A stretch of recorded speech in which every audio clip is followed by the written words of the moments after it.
السلام عليكم ورحمة الله وبركاته، طلابي في كل مكان، ازيكم يا رب تكونوا بخير. المفروض دلوقتي في الوقت الحالي اللي انت قاعد فيه والمفروض انك بتفتح دلوقتي الفيديو ده انك تكون خلصت خلاص الحمد لله، راجعت وخلصت مراجعة وحليت كل المصادر، والمفروض كمان انك اتفرجت على كل الفيديوهات اللي احنا نزلناها. مش عايزك بقى تشغل بالك بأي حاجة المفروض ان هي عدت، وخصوصا في الامتحانات اللي فاتت، وما تقعدش بقى تفكر ان امتحان الفيزياء هيجي صعب او هيجي سهل. في كل الحالات انت عملت اللي عليك. تمام كده؟ الأهم من ده كله انك تركز في الكلمتين اللي هتقول لك دلوقتي في غاية الأهمية. ان شاء الله رب العالمين الامتحان بتاعك طبعا لازم يجي على الثمان ابواب. تعالى بس نفنط لك الدنيا بتاعتك كده هتيجي ازاي، والقصه هتبقى ماشيه ازاي، والاهم من ده كله كمان الدرجات بتاعت كل باب كام، والاهم من ده كده كمان حاجه اهم، كل باب الاسئله بتاعتك اللي هتيجي في الامتحان عباره عن ايه. خلاص كده؟ فالفيديو ده يا جماعه معمول لاجل المراجعه ما قبل الامتحان بساعات، يعني لو انت هتراجع قبل الامتحان بساعات فانت تركز على النقاط اللي هقولها لك دي كويس قوي قوي قوي. طيب، مبدئيا بص يا سيدي، المفروض ان احنا عندنا الثمان فصول بتوعنا. الاول المفروض ان انت في الاول خالص الفصل الاولاني بتاع حضرتك بيجي عليه عدد من الاسئله، هم عباره عن 6 اسئله بس. تمام كده؟ الست اسئله دول بينقسموا لحاجتين: 4 اسئله بيكونوا من درجه واحده، وسؤالين اتنين من درجتين. تمام كده؟ طيب قول لي بقى يا مستر، بالنسبه للفصل الاول انا اركز على ايه وانا داخل الامتحان؟ انا اقول لك بقى يا سيدي، وانت داخل الامتحان المفروض انك هتركز على شويه الحاجات اللي هقولهم لك دول. اول حاجه العوامل بتاعه المقاومه الكهربائيه والعوامل بتاعتها، مين بيزود المقاومه مين بيقلل المقاومه، وانت عارف ان الارض كانت بتساوي ايه في ال على ايه، وبتقف على الطول والمساحه والنوع ودرجه الحراره. وخد بالك من الحته بتاعه العلاقات، يعني يقول لك كان عندنا موصل كان مقاومته بكذا وعايزين نجيب مقاومته بالحاله الثانيه، الى جانب انك لازم تعرف اعاده تشكيل الاسلاك. واعاده تشكيل الاسلاك دي اللي هي بتاعه المقاومات برضو، هسالك على المقاومه قبل التشكيل والمقاومه بعد التشكيل. ولازم تبقى عارف ان الار كانت بتتناسب تناسب طردي مع ال تربيع، والار بتتناسب مع المساحه تربيع، والار بتتناسب مع الواحد على ار اس 4 اللي هي نص القطر اس 4. ده بالنسبه للموضوع اللي هو الاولاني. الموضوع الثاني بالنسبه لحته التوالي والتوازي، ايه اللي ممكن يجي لي في التوالي والتوازي؟ اهم حاجه في التوالي والتوازي حاجتين، او اهم حاجتين: ازاي تجزأ التيار، وازاي توزع الجهد. دي من الحاجات اللي اكيد في الامتحان. يعني ايه اكيد في الامتحان؟ يعني انا هاجي لك في الامتحان اقول لك ايه، كان عندك شويه مقاومات، هات لي التيار بتاع الفرع الفلاني، هات لي التيار بتاع الفرع الاصلي، هات لي التيار بتاع الفرع المتجزأ، هات لي فرق الجهد بين هنا وهنا، هات لي النسب بين فروق الجهد. فلازم تبقى عارف الحته بتاعت الاي، ان الاي بتاعتك بتاعت اي فرع كانت بتساوي اي اللي داخل الجزء اللي كنا بنسميه اي الكلي في ار التوازي على ار الفرع. تمام كده؟ الى جانب تجزئه الجهد ان على التوالي فرق الجهد بيتجزأ، وعلى التوازي فرق الجهد ماله ثابت. خلي بالك من النقطه دي كمان. طيب، توزيع الجهود ثم توزيع الجهود ثم توزيع الجهود، خلي بالك من الحته دي قوي قوي قوي في الامتحان. طيب ايه كمان؟ قانون كيرشوف الاولاني لما بيجي سهل، اللي هو مجموع التيارات اللي داخله بيساوي مجموع التيارات نهي اللي خارجه. فغالبا انت لازم تركز على الحته دي كمان. ده سؤال انت اصلا مش محتاج تقف قدامه، انت عارف ان اللي داخل بيساوي اللي خارج. طيب، من الحاجات المهمه قوي اللي لازم تجي لك وهي قراءه الفولتميتر. تمام كده؟ قراءه الفولتميتر مهمه قوي. ماشي يا جماعه؟ قراءه الفولتميتر من الحاجات المهمه قوي اللي بتيجي في الامتحان. والقدره الكهربيه، قراءه الفولتميتر اللي هو قبل وفتح المفتاح. يعني انت خلي بالك السؤال اللي لازم يجي لك في الامتحان قراءه الفولتميتر ده سؤال مضمون في الامتحان لازم تبقى عارفه. وكل قراءه الفولتميترات احنا حاطينها لك عندك في الورق وراجعناها مع بعض سوا. اللي اهم بقى من قراءه الفولتميتر هي اوم للدايره المغلقه. وده هيجي لك سؤال من اتنين مالهمش تالت: يا اما الراجل هيجيب لك دايرتين ويخليك تقارن ما بينهم، او الدايرتين، او يجيب لك مفتاح كهربي يعني يقول لك قبل وبعد، وقبل وبعد الغلق دي اساسيه في الامتحان. يا اما الراجل يجيب لك دايره بها بطاريتين. تخلي بالك بقى من الحاجات اللي فيها شحن والحاجات اللي فيها تفريغ. الحاجات اللي كان فيها شحن الفي بتاعتها بتساوي في بي زائد اي في ار، والحاجات اللي فيها تفريغ كانت الفي بتاعتها بتساوي في بي مين؟ ناقص اي في ار. يبقى انت دلوقتي ركزت على الحاجات المهمه. طبعا كيرشوف الثاني المساله الدايره الكامله اللي هي بتاعت الثلاث معادلات اللي لو جيت بتيجي بقى السؤال بدرجتين. حلو كده؟ ماشي. ده بالنسبه للفصل الاولاني سريعا كده. طيب الفصل الثاني عدد الاسئله هيكونوا ان شاء الله 10 اسئله، منهم 8 من درجه واحده ومنهم 2 من درجتين. خلاص كده؟ ماشي يا مستر. طيب ايه الحاجات اللي هتيجي في الفصل الثاني؟ بص بقى، السلك المستقيم وكثافه الفيض بتاعته ده اساسي. الملف الدائري البي بتاعته، ومن الاخص قوي كمان يا جماعه ان انا اجيب ملف دائري ومعاه سلك. دي من الحاجات اللي لازم تيجي في الامتحان، اجيب لك ملف دائري وسلك. يا اما اطلب منك كثافه الفيض الكليه وانت تجيب لي البي والبي، وطبعا اللي بيتحكم في الكلام ده كله كان مين؟ كان امبير، لان كلمه السر اصلا في الفصل الثاني هو كان امبير. طيب يبقى الملف الدائري يا اما يجيب لي ملف دائري بس، يا اما يجيب لي ملف دائري مع مين؟ مع سلك. خلي بالك من اعاده لف الملفات، سواء ملفات دائريه او لو ملفات لولبيه. خلي بالك من الحته دي كمان. القوه المتبادله بين سلكين جايه اف بتساوي ميو اي 1 اي 2 في ال على 2 باي دي. يا اما يلعب على العوامل اللي بتاثر على القوه دي، يا اما يجيب لك سلكين يا 3 اسلاك، وساعتها انت بتبقى عارف ان اي سلكين في نفس الاتجاه بينهم قوه تجاذب، اي سلكين عكس بعض في بينهم قوه ايه؟ تنافر. تمام كده؟ عزم الازدواج وعزم ثنائي القطب لازم حاجه من الاثنين تيجي. التاو كانت بتساوي بيان ساين الثيتا، والام دي كانت بتساوي اي في اف ان، وخلي بالك من العوامل بتاعتها، وخلي بالك من الزاويه هنا كان اسمها الزاويه بين العمودي على الملف والمجال. يعني لو انا عندي مثلا الفاي ام كانت بصفر، المفروض ان التاو بيبقى بقيمه عظمى. كل جهاز عليه مساله. الجلفانوميتر تخلي لي بالك قوي قوي قوي من حته اتزان المؤشر. الاميتر تخلي بالك من ازاي بنجيب الار اس، وقانون الحساسيه اللي هو بتاع ايه الحساسيه؟ ان الار اس كانت بتساوي ار جي على مقلوب الحساسيه ناقص 1. طبعا انت كنت بتحط ار اس على ايه؟ على التوازي، وكانت لازم تبقى صغيره. طب الفولتميتر بتحط له حاجه اسمها ار ام، وبتتوصل على ايه؟ بتتوصل على التوالي. وتخلي بالك من قانون الحساسيه برضو، اللي هو كانت الار ام بتساوي ار جي في مقلوب الحساسيه ناقص 1. حلو قوي. طب الاوميتر، الاوميتر هتخلي بالك من حاجه اسمها المقاومه العياريه، اللي هي كانت ار سي زائد ار في. وساعتها تبقى عارف ان المقاومه الخارجيه لو جالك سؤال بمعلوميه التدريج هتقول له ار اكس بتساوي ار الجهاز في مقلوب التدريج ناقص 1. طيب الفصل الثالث، الفصل الثالث عدد اسئلته 10 اسئله برضه، يبقى كده الفصل الثاني 10 والفصل الثالث 10 برضه. هنا يبقى فيه 7 من درجه واحده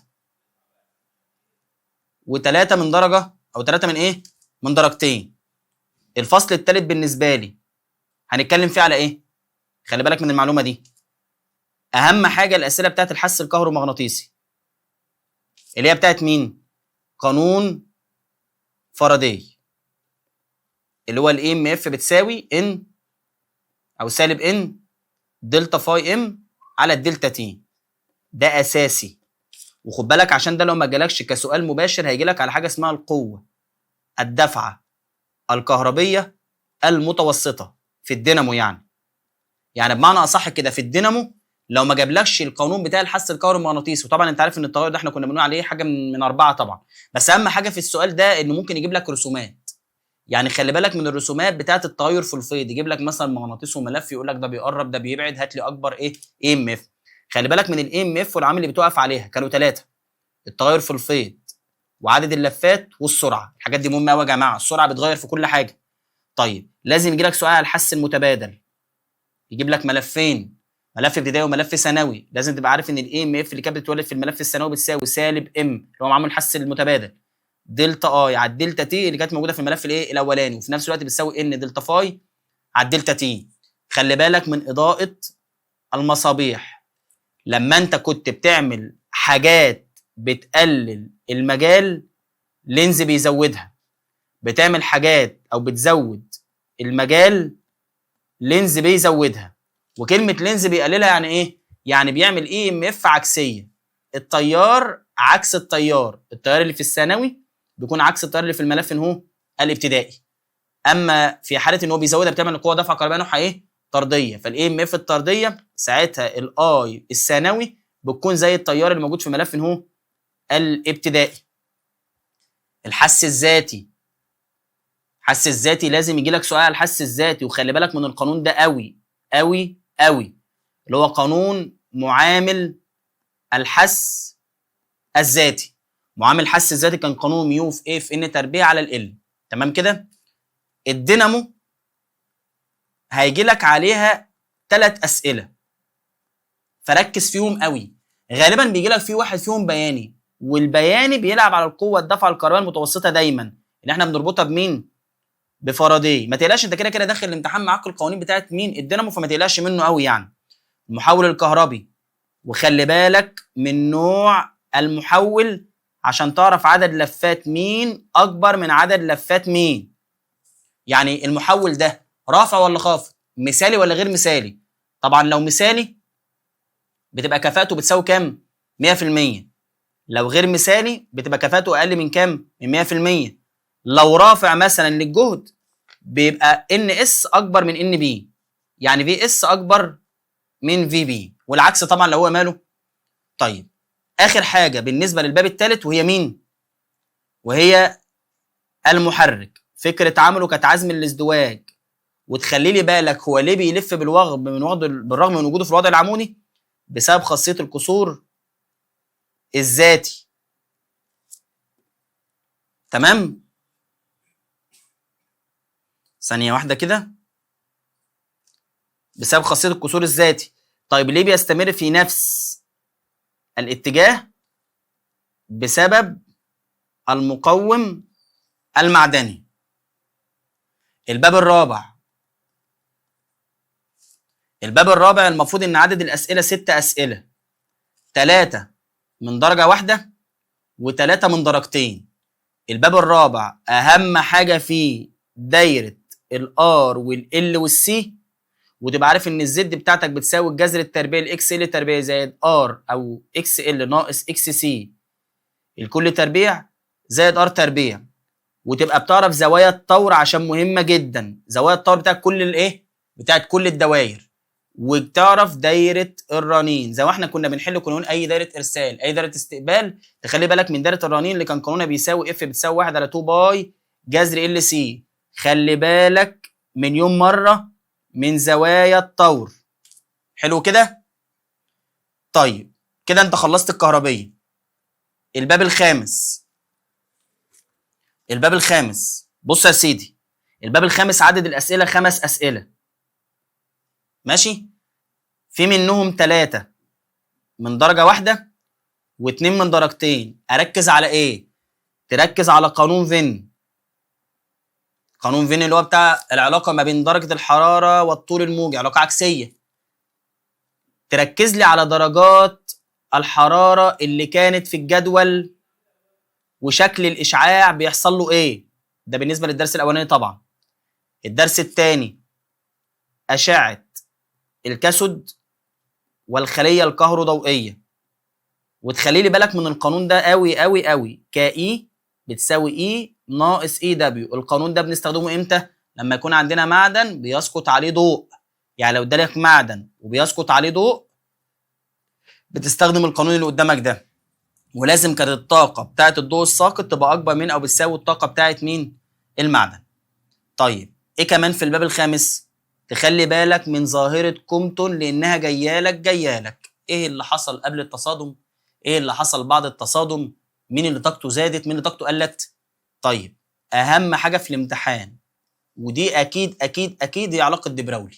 علاقه دي براولي ليها كذا علاقه، يا اما لامدا بتساوي اتش على بي ال، يا اما اتش ام في، يا اما اتش على الجذر التربيعي الاثنين اي في الفي في الام. ده لو بمعلوميه السرعه وده لو بمعلوميه الجهد. حاجه منهم جالك في الامتحان ونطلع على اللي انت عايزه. السؤال ده مهم قوي فخلي بالك منه.